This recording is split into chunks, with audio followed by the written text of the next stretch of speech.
Ushbu loyiha Biznesni rivojlantirish banki hamkorligida Andijon viloyati Xo'jaobod tumani Beshkaram MF 1569-sonli konturda amalga oshirilmoqda. Bu yerda maydoni 10 gektar yerga sarimsoq piyoz mahsulotlari ekilgan. Bu yerdagi ekinlar zamonaviy usullar bilan parvarishlanmoqda. Hozirda ekinlar gullash holatida.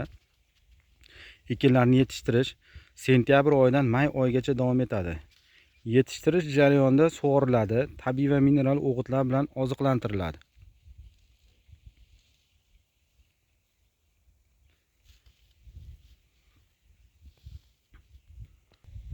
Ushbu loyihaga 60 ta dehqon xo'jaliklari biriktirilgan. Har bir dehqon o'rtacha 15 sotixdan yer maydonlariga to'g'ri keladi.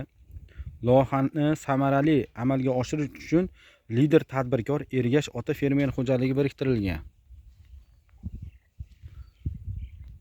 Ushbu loyiha bo'yicha har bir gektardan 20 tonna, jami 200 tonna hosil olish rejalashtirilgan. Kelajakda ekin maydonini kengaytirish va shu orqali dehqon xo'jaliklarining daromadlarini oshirish niyatidamiz.